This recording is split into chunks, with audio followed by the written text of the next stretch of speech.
Olá, pessoal. Agora, a partir de agora na nossa disciplina, nós vamos falar então sobre os métodos de alfabetização. Até porque a nossa disciplina, ela chama metodologia da alfabetização. O que eu entendo por metodologia da alfabetização? As formas de se ensinar, ou seja, quais são os métodos aí de alfabetização, né? E assim, a partir de um olhar contextualizado, eu disponibilizando para vocês, eu explicando como que funciona, na verdade, cada método, vocês poderão escolher aí qual que é o método mais eficaz, ou fazer a junção de mais de um método aí, para vocês poderem ensinar os alunos de vocês, enquanto professores e futuros professores, tá bom? Lembrando que a gente vai fazer uma mudança aí, uma mudança no percurso metodológico aí da nossa disciplina, porque eu falo que a gente é construção, né? Ou seja, a cada dia a gente se modifica, a gente acaba. Eu falo que a gente aprende e morre burro. E tem um livro aqui bem interessante, que é da Eduen, ou seja, a editora da UEM, que se chama Práticas Pedagógicas, Alfabetização e Letramento. Esse livro ele foi utilizado, né, lá na, e ainda é, eu acho, na UEM, pelos cursos de educação à distância e da disciplina de pedagogia, da disciplina não, né, da graduação em pedagogia. E tem aqui algumas considerações muito interessantes sobre alfabetização, letramento e educação infantil. Então, se der tempo da gente abordar nesse segundo trimestre na nossa disciplina, a gente abordará. Se não der, a gente abordará no terceiro trimestre. Mas eu acredito que dê sim a gente fazendo essa mudança aqui na nossa disciplina, tá bom? No nosso percurso aqui. Ela vai falar também um pouquinho sobre a formação e atuação do professor alfabetizador, que eu acredito que sejam pontos bastante interessantes para a gente discutir também, tá? Vai falar também de Celestine Freinet, que vai falar um pouquinho sobre as formas de alfabetização e que tem algumas considerações assim muito interessantes também. E assim, se a gente conseguir, né, no decorrer do trimestre aí, acho que é bem interessante a gente abordar alguns desses tópicos. Mas voltando então para nossa disciplina, sobre os métodos de alfabetização, a gente tem que pensar que, em suma, há dois métodos, o sintético e o analítico. Dois tipos. Coloquei no slide aí, ó, sintético e analítico. Professor, mas por que sintético e analítico? Ainda coloquei, ó, sintético das partes para o todo e analítico do todo para as partes. Quando a gente pensa em método de alfabetização, em forma de se ensinar, ou eu começo das partes, ou seja, das vogais, das consoantes, das letras, para a palavra como um todo, ou eu vou pensar da palavra como um todo, ou da sentença como um todo, da frase como um todo, do texto como um todo, para eu afunilar ali nas vogais, tá? Então, o sintético, ele vai pensar ali das partes para o todo. Eu começo ensinando das letras que compõem as palavras até eu ir para a palavra como um todo. Ou então o analítico, que eu vou pegar a palavra como um todo, a frase como um todo e vou ir decompondo, tá?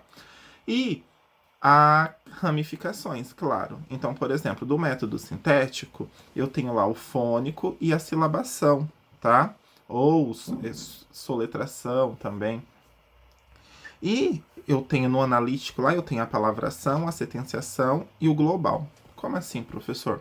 Vamos pegar no sintético aqui. Do sintético, já que é das partes para um todo, das palavras, né?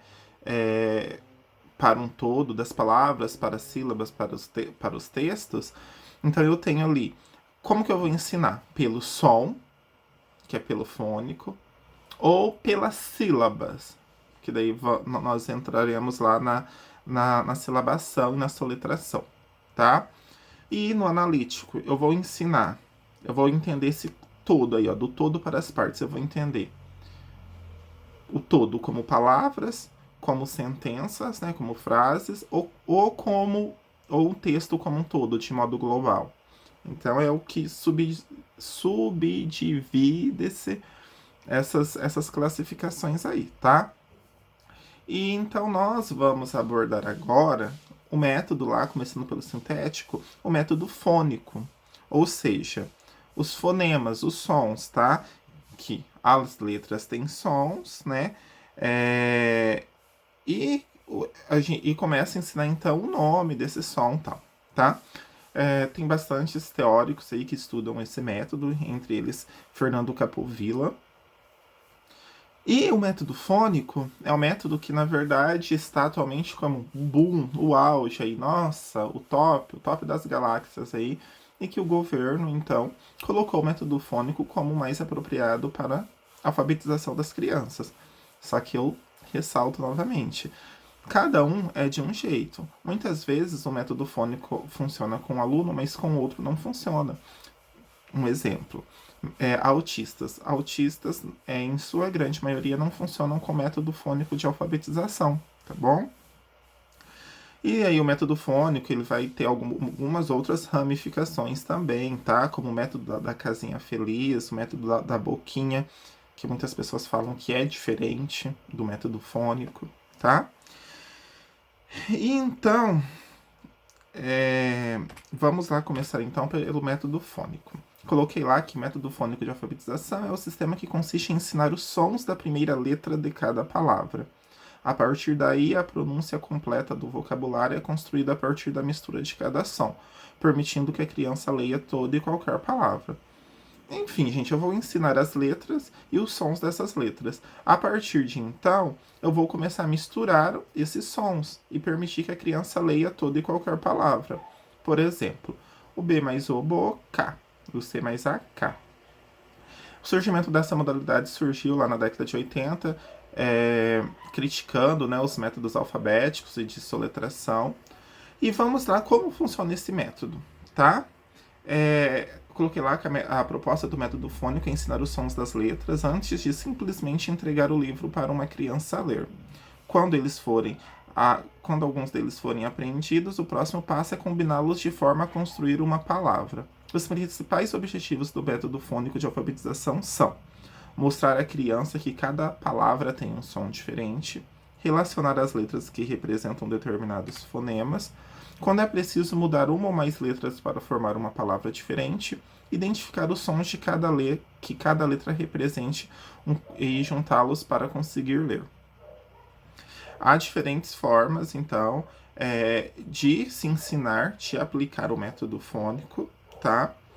E, inclusive, eu falei, tem o método da casinha feliz, o método da boquinha.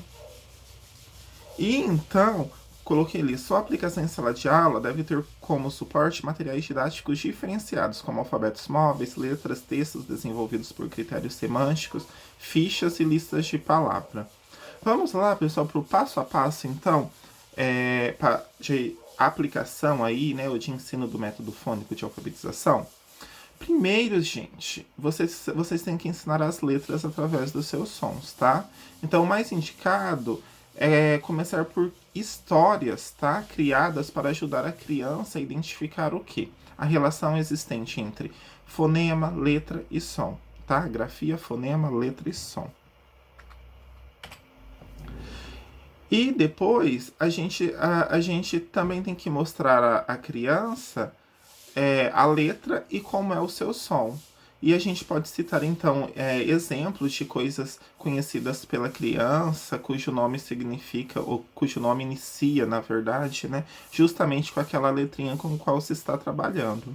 Por exemplo, estou trabalhando o B, que começa com B. Bola, bicicleta, boca. São tudo coisas já conhecidas aí pela criança e que inicia, então, com a consoante, né, com o B, tá? E, assim, para se efetivar o aprendizado, é interessante, então, que a gente peça para que a criança repita aquele som, tá? E também escrever aquela letra no quadro, no caderno, para que a criança aprenda, então, a grafia daquela letra. O próximo passo, gente, é, então, a gente combinar os sons, tá? E isso pode ser feito antes mesmo da gente combinar todo o alfabeto. Então, por exemplo, eu ensinei lá a letrinha B. Então, eu posso fazer boca. Porque eu já vamos dizer que eu estou seguindo a ordem, né? Que eu ensinei a letrinha B e depois a letrinha C. Então, eu posso boca. Ou se eu só ensinei a letrinha B, eu posso fazer lá bebê, né? Bobo, tá bom? Quando então perceber aí que a criança aprendeu boa parte dos fonemas, o alfabetizador pode utilizar um alfabeto móvel ou letras soltas, tá? E pedir para que o aluno ele forme palavras, como essas que eu falei para vocês. E daí você pode incentivar ali que o aluno pronuncie o som de cada letra, uma por uma, tá? Em seguida, a criança também pode combinar, então, esses sons de forma a gerar uma pronúncia completa daquela palavra. Lembrando que no início, o ideal é se trabalhar com palavras de 2 sílabas. Até porque, devido à complexidade ali do pensamento, do raciocínio da criança também, tá? Então, o início é começar com 2 sílabas até sentir segurança e ir para palavras maiores, como 3 sílabas, né? Com 3 sílabas, ou polissílabas com 4 sílabas ou mais, só que isso é bem lá para frente. Mas na dúvida, de início comecem só com 2 sílabas, tá bom? E os desafios aí que eu coloquei para vocês no ensino, então, em suma, pessoal, é criar ali a consciência fonêmica na criança. Ou seja, a criança identificar os sons formadores de uma palavra. Então, eu coloquei lá, descoberta do princípio alfabético, que nada mais é descobrir ali como as palavras são formadas, aprender a codificar, tá? Lembrando que a gente tem muito aí nos documentos decodificação e codificação. Decodificação refere-se à leitura e codificação refere-se à escrita, tá? Então, aprender a codificar, aprender a escrever, extrair os sons para depois escrever. Aprender o princípio ortográfico é uma dificuldade também. Por quê? Porque é perceber as regras que regem ali a grafia das palavras, ou seja, como as palavras se escrevem. Porque, por exemplo, eu tenho casa, zá. Só que o zá, o S ali, que vai fazer a palavra casa, tem o som de Z. Então, também tenho que trabalhar futuramente com a criança esses princípios ortográficos, né? Os diversos sons do S. E eu coloquei ali sobre a importância de se estimular o desenvolvimento fonêmico, né? Ó, sem ele, o aluno pensa que as palavras são desenhos e, em vez de aprendê-las, vai apenas decorá-las, limitando o seu próprio vocabulário. Então, assim, é importante que o aluno aprenda ali, né, que desenvolva ali fonemicamente, para que ele não ache que as palavras são apenas desenhos e que ele apenas decore aquelas palavras ali formando aquelas palavras formando as sílabas, tá bom? Decompondo palavras é uma sugestão, então, aí, de se trabalhar, então, com o método, né, fonêmico. Por exemplo, eu falo lá, papagaio, papagaio, papagaio. Então, daí eu peço para que a criança, ela junte papagaio, televisão. Eu peço para que ela junte, eu vou decompondo palavras e vou pedindo para que ela junte. Também eu posso falar sobre os sons dos nossos nomes, ou seja, levar a criança a perceber que os nomes têm pedaços maiores. Por exemplo, deixa eu pegar um nome fácil, né? Pedro. Então, eu peço para que a criança bata palmas para separar as várias partes ou pedaços do nome dos seus colegas. Tem lá o Pedro, por exemplo. Pedro. Pedro. Posso pegar um nome maior? Posso. Leandro. Tem 3 sílabas, tá? Então, gente, esse é o método fônico, então, tá bom? Espero que vocês tenham entendido. Coloquei aí alguns procedimentos metodológicos, né, algumas sugestões de como trabalhar o método fônico. E eu vou querer que vocês pesquisem, então, para casa, o método da casinha feliz e o método da boquinha como atividade. Ou seja, como se trabalhar com esses métodos, o que são esses métodos, tá bom?